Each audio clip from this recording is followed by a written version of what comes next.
J'ai dit, aujourd'hui là, on ne divorce plus parce qu'il y a eu infidélité. Non, non, non. Ça c'était avant. Un homme avec qui tu as bâti, un homme avec qui tu as tout fait pour arriver au sommet, parce qu'il t'a trompé, tu vas le quitter.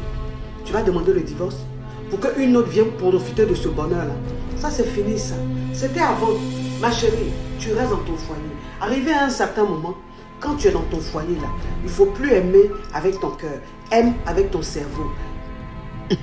C'est que je pense de la polygamie. En fait, la polygamie, après, ça va dépendre. C'est-à-dire que toi, un homme, même si tu n'as rien, tu es poivre, que tu veux être polygame. Enfin, je veux dire, tu vas gérer tes femmes comment? Un homme, un vrai homme qui est polygame, c'est un homme qui s'en sort financièrement. C'est un homme qui peut s'occuper de ses 2 femmes ou de ses 3 femmes très très bien. Où il n'aura pas d'injustice. C'est-à-dire qu'il traite les femmes de la même manière. Mais toi, un homme polygame qui traite une autre mieux que l'autre, tu es malhonnête. Et moi, je dis que la polygamie, toi, une personne, quand tu sais que tu ne peux pas rentrer là-dedans, ça ne sert à rien. C'est pas forcé. Si tu peux là, tu rentres dedans. Tu ne peux pas là, il ne faut pas rentrer là-dedans. Et puis, quand tu es dans le foyer polygame là, il faut te concentrer sur toi-même. Il faut te concentrer sur tes activités. Il faut juste comprendre que tu es avec un homme, son cœur là, ça balance. Voilà. C'est un homme là, il t'aime aujourd'hui, demain il aime une autre. Il est avec toi aujourd'hui, demain il est avec une autre. J'ai dit, femme qui est gentille, qui est tolérante, qui est compréhensible, elle n'a jamais la chance en amour. Mais c'est celle qui est, je m'en foutise là, qui calcule pas, qui ignore façon là, qui maltraite un peu là. C'est elle qui a la chance en amour. C'est elle qu'on marie. C'est à elle qu'on donne tout. Ce qui veut dire que les hommes sont masos. Ils sont masos, ils aiment souffrir. Ils sont heureux là où ils souffrent. C'est-à-dire qu'il y a des gens qui ne comprennent pas que une femme qui est heureuse dans son foyer, une femme qui est épanouie dans son foyer, une femme qui est, c'est-à-dire qui tous les jours rigole, dit merci à Dieu, cette femme-là bénit son mari. Lui, elle envoie les doigts à son mari. C'est-à-dire que quel que soit ce que le monsieur va faire, ça va se transformer en or. C'est le secret. C'est pas parce qu'il a peur de sa femme. Il est juste intelligent. Il a juste compris la vie. Il a compris le sens même du bonheur. Il a compris le code de la bénédiction, le code du succès, le code du bonheur. C'est la femme. Rends ta femme heureuse. Rends ta femme bien. Tu vas voir tout ce que tu vas demander à Dieu, il va te donner. Ben, ta femme t'a déjà fait le droit. C'est quoi ça? Ma caviar, je comprends ta tristesse. 25 ans avec un homme, 5 enfants, qui te quitte pour une autre plus jeune, une autre plus fraîche. Ma chérie, tu pleures, je comprends. Pleure, ça va te libérer.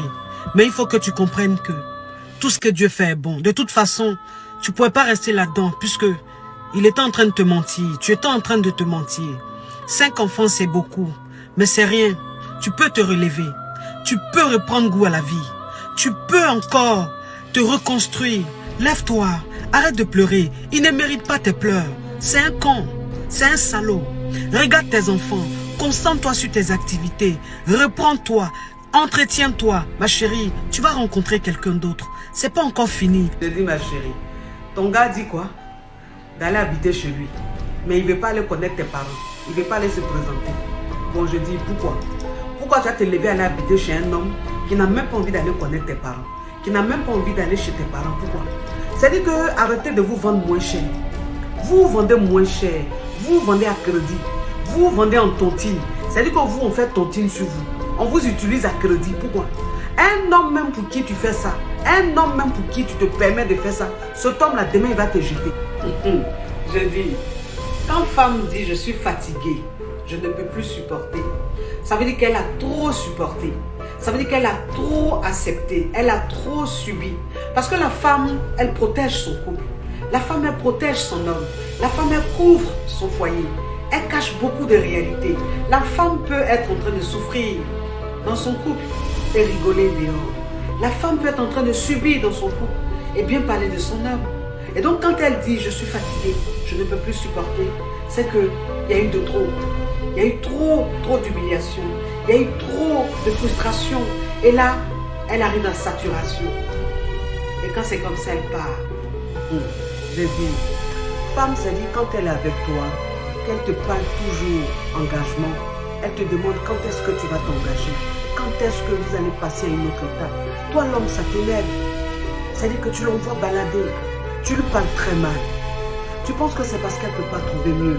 Tu penses que c'est parce que tu es la seule personne qui peut l'aimer, qui peut rester avec elle. Mais quand elle prend une décision, c'est-à-dire quand elle est fatiguée, qu'elle ne te parle même plus de ça, qu'elle s'en fout, et que toi maintenant tu veux t'engager avec elle, elle n'est plus motivée, elle te dit non, qu'elle ne se sent pas prête. Ça te fait mal, mais ça te fait mal pourquoi? Il faut juste comprendre que la femme elle est patiente, mais elle a des limites.